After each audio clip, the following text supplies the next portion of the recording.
Here we go then, another Talk Norwich City live stream coming at you on Thursday evening. How are we all doing? Welcome along to the show. We're going to be looking ahead to the Wycombe Wanderers game this Saturday. Norwich on the back of 2 straight victories in the Championship for the first time in a very long while. And to discuss all of that, I'm going to be talking it all through with my good friend Chris. How are you, mate? Dreamy, mate. I mean, what's better? When was the last time we won 2 games in a row? Seriously, when was it? Was the when we beat Aston Villa to go up to the Premier League. That is way too long. Way too long. And it feels good. You know, I've got promotion on my mind, mate. That's why I'm wearing the title winning kit. I'm full of confidence at the moment, and I'm sure we'll go on to Wycombe in a minute, but I think that this has got to be 3 in a row. It's got to be 3 in a row. Well, you've got promotion on your mind and a halo on your head by the looks of things. Yeah, well, what can I say, mate? You know, since the Rotherham cello, obviously smashed my light, and obviously done a little upgrade on the old light bulb, and now it's like on another level. Good man. Yeah, we're going to be talking through all things Wycombe, maybe a quick glance back to the win against Birmingham on Tuesday night, because we might as well talk about wins because they don't come around too often, especially not at the moment. Now the dust has settled a little bit on that performance against Birmingham, Chris. What did we make of it all? Yeah, the more I look into that performance, the more I review, reflect, analyse it, look at the statistics, watch the highlights, watch the City View behind the scenes on the Norwich City YouTube channel. Fantastic content at the moment. Look, I feel really comfortable with it.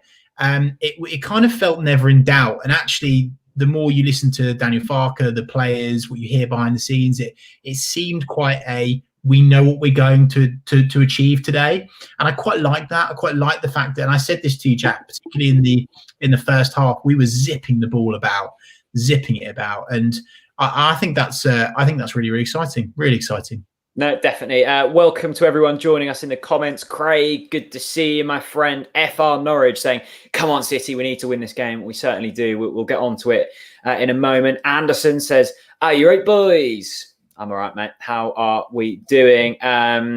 Roopstar straight in there with the prediction. 4-0 Norwich, according to him. And a good evening to you. And hello to Totally Tete as well, who joins us, who says, evening, lads. Evening to you, Totally Tete. Hope you're well, mate.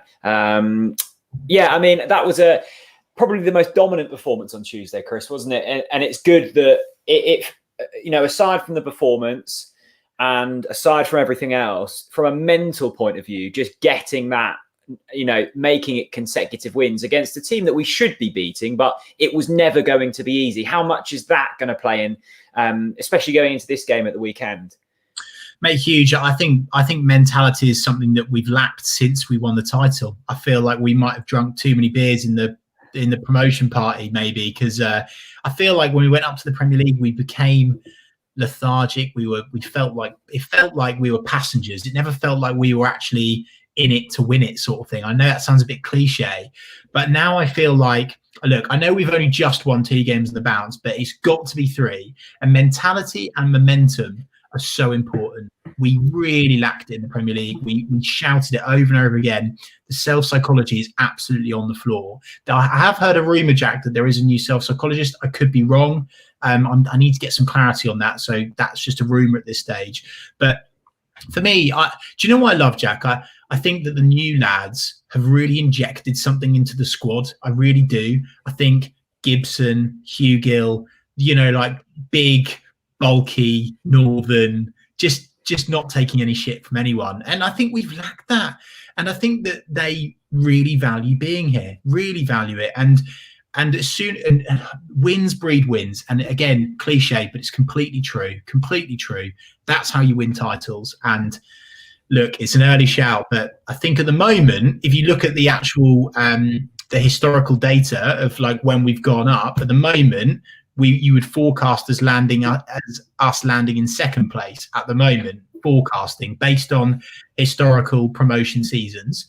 But look, I'm super confident at the moment, and you know, and let's kick it off straight away, because I can see it in the comment section, loads of people praising Lucas Rupp, and deservedly so. And I think when you've got Lucas Rook was absolutely on the floor in the Premier League. There's no denying that. In my opinion, there's not even a debate. However, there's absolutely the valid opinion that he was played out of position, and it is a joy to watch him play football. Particularly in the last 2 games, he's been so impressive, and actually is a player that we can rely on, which I didn't really expect to say. So my point is, Jack, the mentality has changed. A light bulb has gone on, and not just a new one from when I smashed it to celebrate. A light bulb has gone on in this Norwich squad, and I think it's working at the moment. And credit to Daniel Farke, because I said that he absolutely has got to start this international break after the international break flying. He's achieved that if he wins against Wycombe, and it feels like that. It felt against Birmingham felt like that Ipswich game, Jack, where winning season, where a lot of fans started to get very disgruntled with Daniel Farke. Look, I'll put it out there. I was questioning him, not get rid of him, sack him, but I was thinking, like, can he turn this around? Has he got what it takes? Do the squad back him? Are they following his instructions? And I feel that now he's just got them moving again. And credit to Daniel Farke, and a huge amount of credit must go to Daniel Farke for that team selection on Tuesday night. Very impressive, and it's something that personally, and feel free to agree or disagree in the comments on this, I was literally longing for a team like that. Attacking, positive, aggressive, ball carriers, not necessarily pace, but goals were in that starting 11, Jack, and that's what football fans want to see. Yeah, it was pleasing to see, wasn't it, on Tuesday night? You've got Jordan Hugill, who was an £8 million striker not so long back. Teemu Pukki, who'd scored 29 times in this division the last time he was playing here. Emi Buendia and Todd Cantwell, both valued at huge amounts of money. That's a really strong front four in this division. Just quickly to touch on Lucas Roop, because I assume these comments are directed more at myself rather than Chris. And Chris has never really badmouthed him. I guess I've been critical of Lucas Roop, certainly in the Premier League in the first few games of this season. What I would say about his performance on Tuesday night that got him the Man of the Match award from the club, and also in the Who Scored Championship Team of the Week, it was a lot more buzzy, I'd call it, a lot more high tempo. He was quicker into the tackle. He gave the ball. Sorry? Not trendy then. Yeah, trendy. I would say it was trendy. It was the way he was kind of swaggering about the pitch. But he gave the ball away on a couple of occasions, and he was quick to win it back, which is pleasing. It was the same with Todd Cantwell when he gave it away. I think everyone on Tuesday night was more up for it, it seemed, and more in the tackle and hunting like wolves at times. There were multiple occasions when Birmingham had the ball and there was an instant swarm of 3 Norwich players in there, which was brilliant to see. And long may Lucas Roop's form continue to go well, because if he's playing well, then it would probably mean that Norwich City are also playing well. A shout out to Archie, who is Corbyn's friend, and apparently he has to self-isolate for 14 days. So hope you're doing well, Archie, and I hope you're surviving the self-isolation. Ian Gabelli, good to see you, Ian, friend of the channel. Evening, boys. I was critical of Daniel Farke and a few of the boys at the start of the season, but to be fair, it does take time to get going in this division, but the cream always rises to the top. Yeah, look, I was critical of Daniel Farke, and I don't think he's through that criticism just yet. If you look at the past 15 matches for Norwich City, it hasn't been ideal. I know there have been really strange times, but you would think, especially now the games are Tuesday, Saturday, that this division will start to take some kind of shape. The anomalies will start to be shifted aside now that teams are playing more football matches. And I think our squad depth is really going to show in the next sort of 3 or 4 weeks when it's really intense. Chris, it was key, wasn't it, to get this run started with wins? Because, as I say, we're going Tuesday, Saturday now. And in the space of 2 weeks, there's a possibility of winning 4 football matches. And you had a win against Wycombe, and it's 3 wins in a week, and it's suddenly all changed, doesn't it? Yeah, no, for sure, massively. One of the things, and I think a lot, like people that have watched TNC for ages will say that I always say, wait until Christmas. I won't do anything until Christmas. Don't move until Christmas. Be careful until Christmas. Be patient until Christmas. I don't even like Christmas that much, to be honest with you. I'm more of a New Year's kind of man. But my point is, Jack, I broke my own rule, which was I looked at the table after the loss to possibly Derby, and I looked at it again on Tuesday night. And what I got from that, to go to back to Ian on, is it's actually, if you look at the other teams in the league that you would expect to be up there, they're not necessarily up there yet. So, and also if you look at the amount, another criticism was we can't hit the back of the net. We said that, you said that, a lot of people said that against Birmingham, and they've said it all season. But again, look at the other teams in the league. There's not really any high-scoring games at the moment, Jack.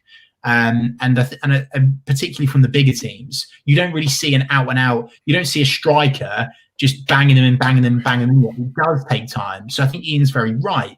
I think it was just hard for us fans, diehard fans, to apply the patience break, because we've been fed patience before. Remember that championship league winning campaign? Patience, patience, patience. We got a bit bored of it, and then we won the league and it was fine. And then we got told we didn't have a chance in the Premier League. So I think Norwich fans are more aware of the messaging being fed into the supporters this season, and we have an expectancy. I think it's a fair expectancy that Norwich City should be automatically promoted. So I think Ian's observations are right.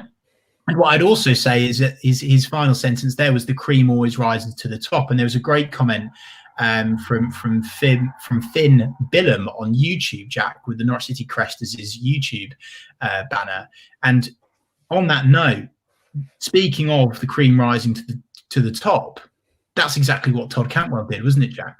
Yeah. I thought Todd Cantwell was marvellous on Tuesday night, and he needed that type of performance, because if he would have, gone out there and put in a substandard showing, fans then do have, justification to back up some of the abuse that's being thrown his way.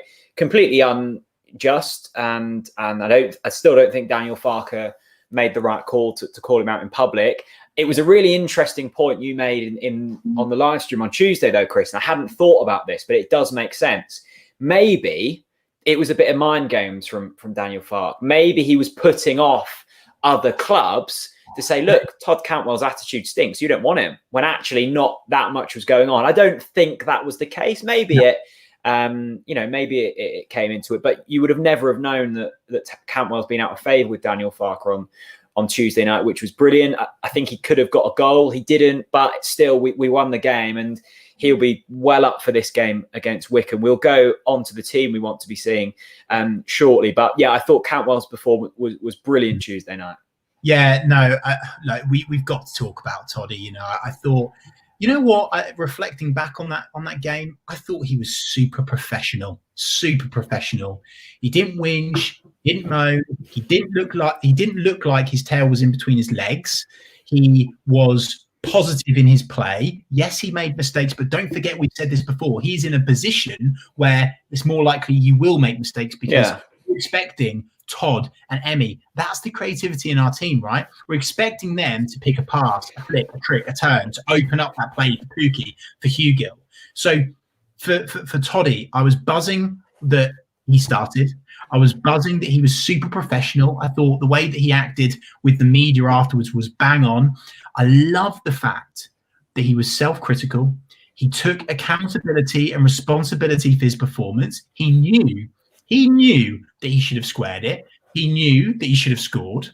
He knew that he had chances, and now he's got a really good baseline to build on. But I'm not going to sit. I think that actually comes across as a bit patronising. We all know what Todd Cantwell is capable of, and that's why I was mega frustrated that he wasn't playing football. Mega frustrated. No, definitely. I tell you what as well, Jack. There's a guy that we do need to talk about just before we get onto the Wycombe game as well. We must talk about this guy. Really interesting debate coming on now. Aussie123 on YouTube says Idah over Pukki for me. Now, this is a really interesting debate because, of course, in that game against Rotherham, we both said, Jack, that Idah didn't have his best game. I'm sure he would agree to that. He didn't have his best game. I think he was unlucky in parts, sloppy in others. That's probably fair to say. Still warming up to the season. I thought he was so impressive when he came on against Birmingham. So impressive. He was hungry. He's got pace. He's got agility. He's got power. And what what a player to have come off the bench as a plan B. And I feel like Idah, and look, this might be an early shout, I feel like this is Idah's season. He is coming out of nowhere. He is propelling into greatness, 100%. Just the way he holds himself on a pitch is excellent. His attitude is brilliant. The way that he works with the players around him is brilliant. He's not selfish. And I was so impressed with him against Birmingham. And so responding to Aussie123 on YouTube, I think there is actually a debate for that now, because I still think Teemu Pukki's low on confidence. I thought he was relatively effective against Birmingham. I felt there were parts where he performed very well. I thought there was parts where he just looked not at the level that we know Teemu Pukki is capable of. And by the way, it's okay. Jack, you've said it. Saturday, Tuesday. This is a long season. So we don't need to hyperbole this. It's okay. If you leave Pukki out, it's okay. This is like squads win championships. Squads, not teams, not first 11s.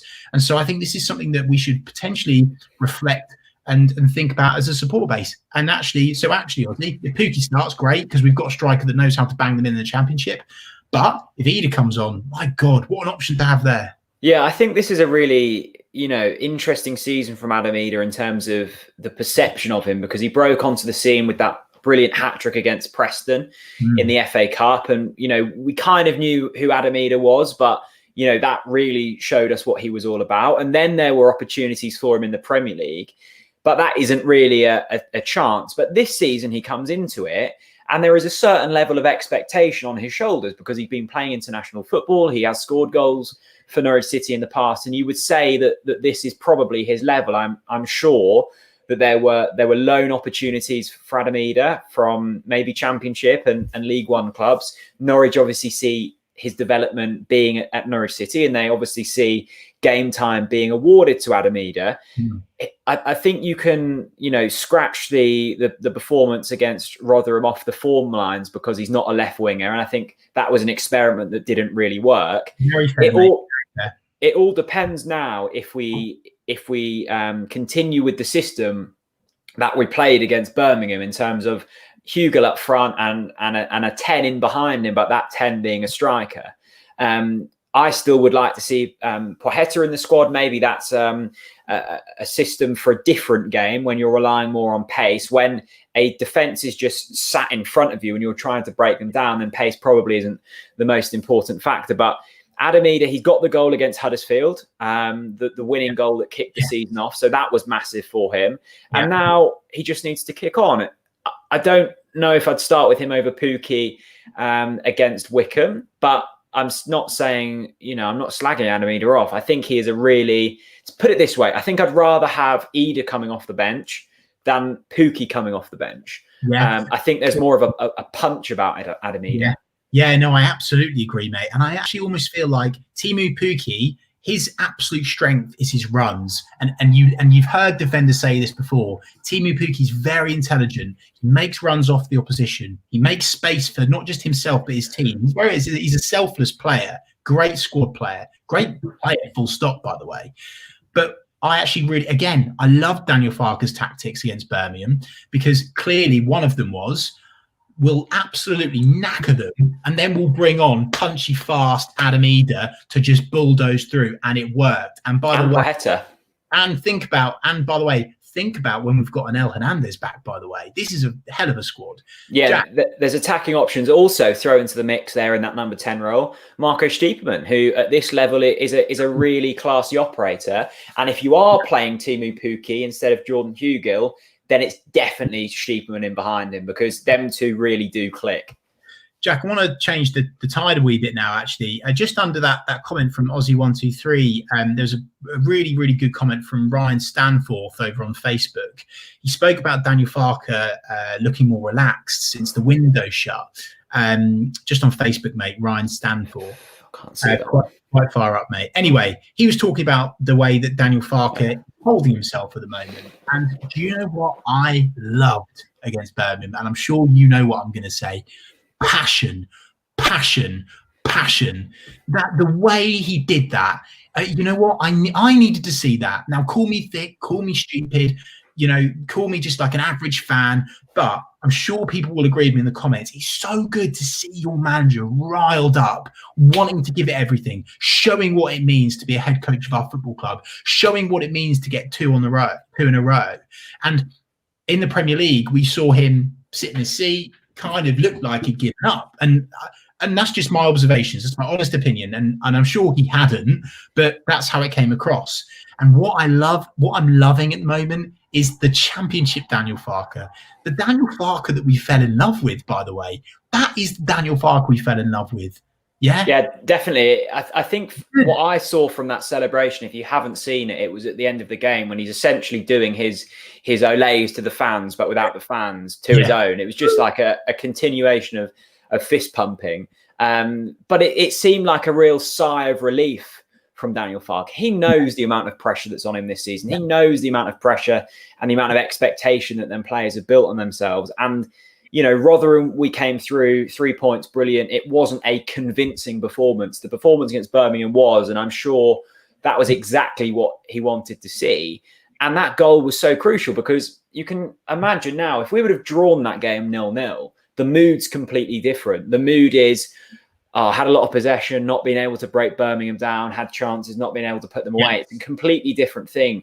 And we always say it, but in the Championship, this league is just about momentum. Like you can go from 17th to automatic spots in a matter of weeks with the relentlessness of the fixture list, with all teams, on differing form. So that was absolutely huge for Daniel Farke. Absolutely. Let's take a look ahead to Saturday then. It's Wycombe Wanderers up. And I'm going to put it out there early doors. This could be one of the worst sides the Championship's ever seen. Wycombe, 6 games in, 0 wins, 1 goal scored, 13 goals conceded. Their 1 goal from Scott Cashket was from a goalkeeping error and passed it straight to him. So you can pretty much scratch that goal off as well. So no wins, no draws, and 1 goal for Wycombe Wanderers this season. And you know what? I'm bored of people. I've seen a few in the comments. This isn't a pop at anyone. I'm bored of along come Norwich. Like, if we are wanting to get promoted out of this division, we have to beat Wycombe. We've had 44 shots in our last 2 games, and I know we've only scored 3 goals, but if you continue at that rate of shots, you are going to score goals. And the defence of Rotherham and the defence of Birmingham are a different class to Wycombe. We were in the Premier League last season. These were in League One. They were very much helped with points per game. They were not even near they weren't in the top of League One, but there were multiple better teams than Wycombe Wanderers in League One. So they have got there, and Gareth Ainsworth has done a really good job to get them here, but we have to cruise past them almost. Yeah, we do, Jack. And I guess I'll tell you straight away. I've got don't bet, by the way. Don't bet. But that's a lie. I've put a bet on 4-0. I've gone quite heavy on 4-0. Jonathan Parker on Facebook's gone for 5-0. Of course, we'll talk about your score predictions in a minute before we get onto that. But there was one comment from Mark Andrew Davey 2 on Twitter via Periscope, Jack, and he says something I'm concerned about, lads. Quite a few of our goals are from a penalty or opposition mistakes. Sorry, the one above, Jack. Okay. Fair debate. It's above Tom's official on YouTube, Jack. And he says basically that he's concerned that a lot of our goals that we're scoring are from opposition mistakes. Now, I can't find that, but we get the gist. The point is that will be okay against Wycombe, but I think Mark is right to analyse that, and Mark is very right to spot that. I think that yes, we're peppering shots on, but there is the critic. It's less in me, but I'm sure it's more in a lot of other people. A lot of people are saying, we just can't hit a barn door. We can't score. We're always relying on teams making mistakes. In the Championship, you can get away with that, right? And there is a certain amount of leg room and teams that will be okay against. And actually, I would rather this be happening now, Mark, than in mid-season or towards the end of the season. So I think at the moment that's kind of like a getting used to the championship again teething problem, where we are scoring from opposition mistakes. But don't forget, that's because we're applying an immense amount of pressure. That's Daniel Farke's tactics. That's super substitutions. That's the physical presence of Jordan Hugill. So I think you're right to analyse that. But moving into Wycombe, Jack. Just a quick point on that. I do get that argument, and I'm sure that, a lot of people in the comment section of my last YouTube video was saying, you can't really be happy about 44 shots on 44 shots on goal in the last 2 games when we've only scored 3 goals. I read a great piece from Michael Bailey in the week, and I'm not a massive fan of expected goals because, they don't always mean wins. But over the course of a season, usually the team with the most amount of expected goals does well because it just averages out. And Norwich's underlying stats are very promising. And the last time we got promoted out of this division, when Pukki scored 29 goals and we finished on 90-odd points, we were very much punching above our weight. We were scoring from opportunities that you wouldn't often associate with goals. Pukki was on an unbelievable run of form, scoring from positions he wasn't expected to score. The good thing this season is we have created clear-cut opportunities. And on the flip side, the goals we've conceded, Derby, an absolute, masterstroke from Wayne Rooney, Rotherham, a mistake. Like, we haven't given up too many clear-cut chances either. So I'm not worried about that. And it's good that we are grinding out wins even when, maybe we're not getting shots on goal and we're creating, getting in positions that allow us to win penalties, etc. So I don't think that's a worry at the moment. If we're 3-4 more games down the line and we're still not converting our opportunities, then yeah, that's a worry. But at the moment, that's not a massive worry. As long as we're creating chances, I think at this level, you'll be fine. Don't forget, you're totally right, Jack. I agree with you, which is a start. Don't forget where we've just been. We've been in a hellhole in terms of on the floor. Like, our motivation, our mindset, our psychology, everything has just been on the floor because we've been relegated, smashed to smithereens, week in, week out, buffed and bossed about in the Premier League. So I still feel like we are gaining our confidence back. So I honestly am brushing that whole debate aside, actually. I don't think it's important. What's important right now is winning football matches and just winning them. Yeah. Then obviously if we're still in kind of like squeaky bum time in 5, 6, 7 games, more, because don't forget, we've had a pre-season, but we've not really had a pre-season, have we? So I actually think now we should start to see the fruits of our labour. So I think it's going to be an exciting few weeks to support Norwich. Yeah, definitely. It's Eleanor says, remember the promotion push in 2010, Simeon and Grant both getting hat-tricks as we blew away Scunthorpe for 6. Yeah, Scunthorpe were a poor side that season. I remember that game. Were all 6 goals scored in the first half? Was that another game? I know they were all early goals. But yeah, Wycombe, lots of people have mentioned it. They weren't, a great side in League One. Points per game helped them. The sort of curtailed season helped them, and a 1-0 victory against Oxford in the final where they got slightly fortuitous as well. But they're here. We have to get past them. Adam Cartwright says, hi guys. Imogen says 3-0 Pukki hat-trick. Dad says 2-0 Wycombe to park the bus. I'm not sure if you're predicting a 2-0 Wycombe victory there, Adam, but it's clearly age has brought some pessimism alongside. I think Wycombe, their worst possible way to approach this game would be to park the bus, because we know that we can get through that. I've absolutely no doubt that Wycombe defence would not be able to cope 90 minutes just not even trying to go forwards. I think Norwich fear teams who press them high up the pitch, as we saw against Rotherham in that first half. We're really setting this up, aren't we, Jack? For me,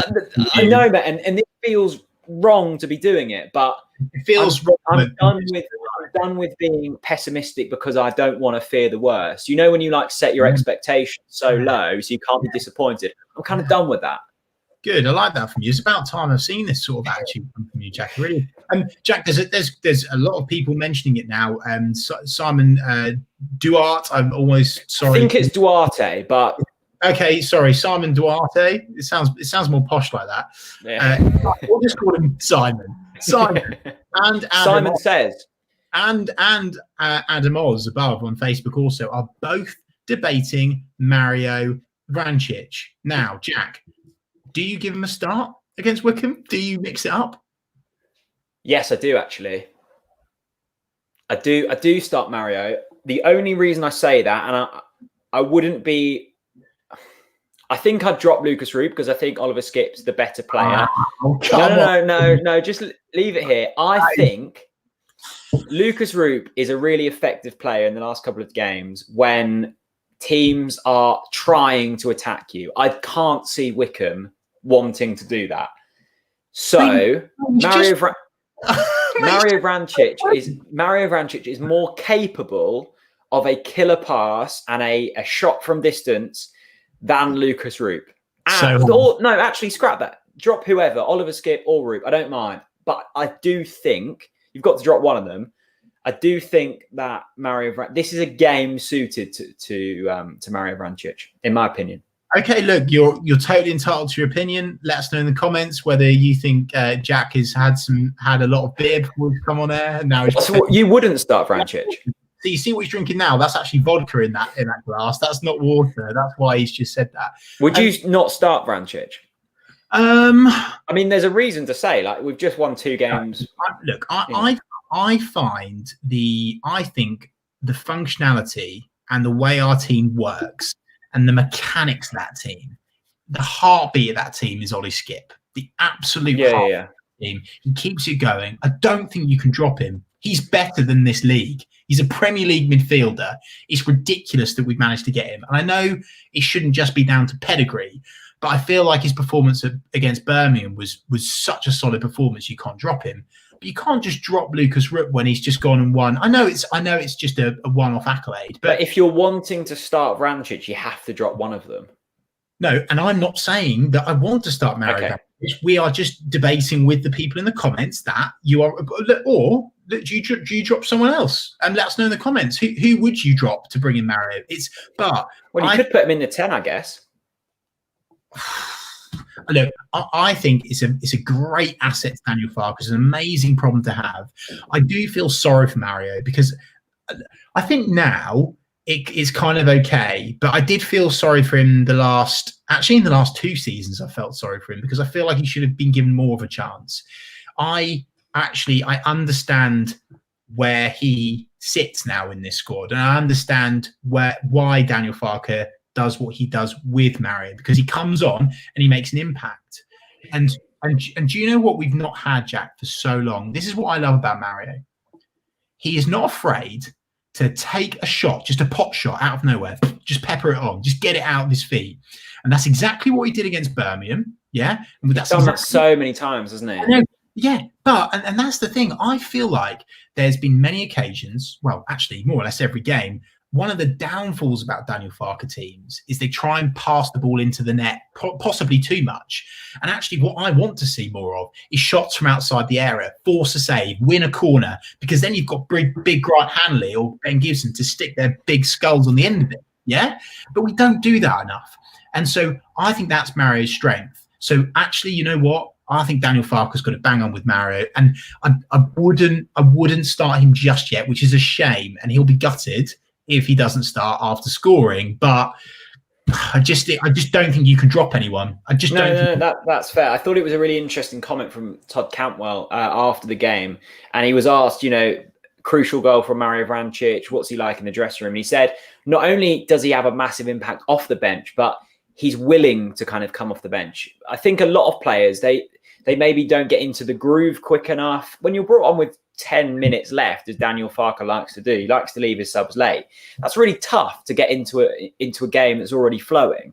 And you have to have a certain mental kind of strength about you to go, well, I wasn't rated highly enough to be started, but now I'm here to do a job and I'll try and carry this job out. But I think, right, Chris, I think there's a lot of times the ball falls to Norwich on the edge of the box, and either we just take a touch too many or look for a pass. Vrancic doesn't mind having the shot, and them shots are often very accurate indeed. Okay, Tom. Evening, Tom. Hope you're well, buddy. He says, evening, guys. I'd like to try and keep the same lineup, get some consistency. Another good point. I guess that's a perfect moment to kind of go through our starting 11. Any changes that you'd make, Chris? I just thought it was so. Although we didn't score a lot of goals, I felt that it was just such a dominating display. And actually, and I know this sounds bad, and someone's going to clip this up if we lose, but I feel like this is like an opportunity to actually experiment. And I don't get and I don't mean experiment in terms of let's chuck in loads of new players. What I mean is a lot of people fiercely debated Pukki and Hugill starting together up top. A lot of people, including yourself, Jack, you said this isn't working. This just doesn't work. We need to change it. We need to move one of them. For me, I think Daniel Farke sticks with that same team and he gives it another go. I think it's a perfect opportunity to see how Pukki can function with Hugill with a team that's slightly poorer. That's no disrespect, but it's true. They're worse than Birmingham on paper. So I think that we give Pukki and Hugill another go. What I would say to Tom, and I think he's very right about this, another important thing about the Championship, and I know a lot of people have said it's a long season, it's squad. I've said it's a squad, but to contradict myself, one of the key metrics for success when we won the title under Worthington was we had a solid spine and actually we had a solid defence and they stuck with it. I can't remember a game where it wasn't Edworthy, Jury, Fleming, Malky. I can't remember the name. Yeah, that was always bolted on, that defence. So if you're going to muck around with the midfield, fine. But one thing I'm very, very certain of is you've got to try and keep that back four as bolted on as possible. Yeah, I agree completely. I think that as little you can change the defence as possible, the better. I don't think you change Emmy and Todd. I think they have to stay in there. I think creativity at this level is so important. And, it's so tricky to get really creative players in this division because historically they cost a lot of money and there's not as much money in this division as there has been before. So I think I'd keep it the same. The only position I might change is that number 10. We've talked about Vrancic. I don't think Farke will play Vrancic in there. Maybe Stiepermann comes back in. I wouldn't be, if I see on Saturday at 2:00 that it's the same team, unchanged, I would be fine with that. Absolutely fine. Idah, will want a place. Stiepermann will want a place. Pochetta will want a place in there. We've got options, which is great.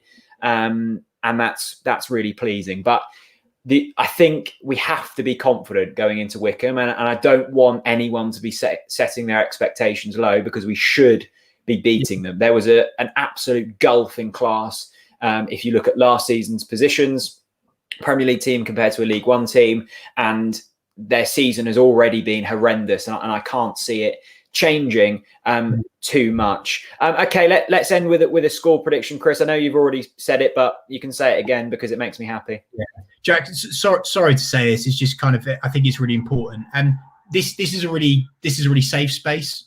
When people watch the stream, we want to have a healthy debate.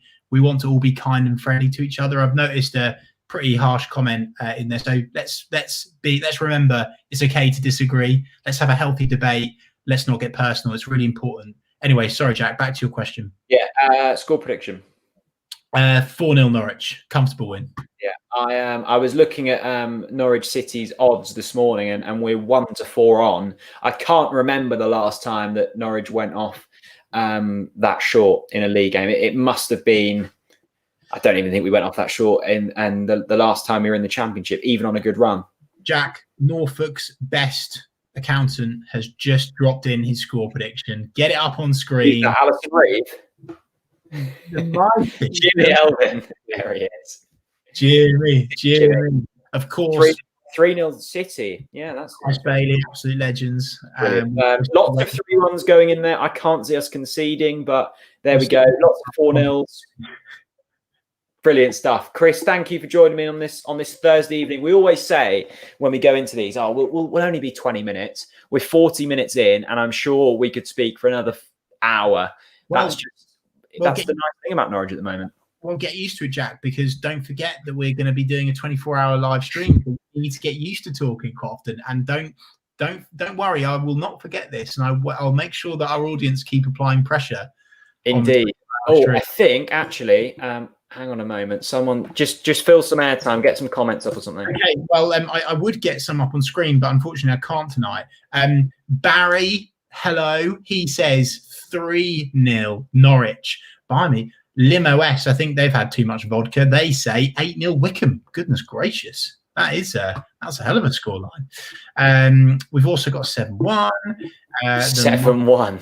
Yeah. Well, we do like a 7-1, as we know. Do you know what, Jack? I'm really excited this week I think the one player I'm excited to see against Wycombe, and the people will roll their eyes, is Toddy. Yeah, I just think this is set up for a Todd Cantwell masterclass. I really do, and I'm really excited to see it. Good. The only reason I wanted to stall is because I saw a comment. We've had some Ko-fi donations. Thank you very much. Eleanor says, "Will Jack blow me a kiss?" She donated £3. Look, Eleanor, it's going to cost more than £3 for me to blow a kiss. No, that's harsh. That's and Jimmy Elvin also, who's donated. He doesn't want me to blow him a kiss, but there's always a kiss welcome for you, Jimmy. He says, "Evening, gents. How crucial do you think it is that City are in the top 6 come January so they can keep hold of Aarons and Cantwell?" Absolutely crucial. It might not keep them at the football club if there are, there's always desperate offers from European clubs and Premier League clubs, but we have certainly got a better chance of keeping them. I'd say we'd need to be in the top 2, or certainly within points of the top 2. Would you agree, Chris? Yeah, no, completely agree, mate, completely. And I just think we are going to be doing our live on Saturday, just buzzing. And I think I've been stone cold sober for the last few streams, but I think I'm going to have to pop open a few beers to celebrate that one. I'm planning preparation already. Yeah, I'll go and get a bottle of wine if we win, certainly. There we go. We won't be doing a watch along on Saturday. Sadly, I'm working, but we will be doing a live stream straight after the game. But to keep you all excited, the 3 games after that, I think we've agreed it, Chris. Sorry if we haven't. We will be doing watch alongs for. Mate, I'm always up for a watch along. I love it. Good fun. Brilliant stuff. Chris, thanks for joining me, and thanks to everyone for joining us. For everyone, and Eleanor especially, here you go. See you later.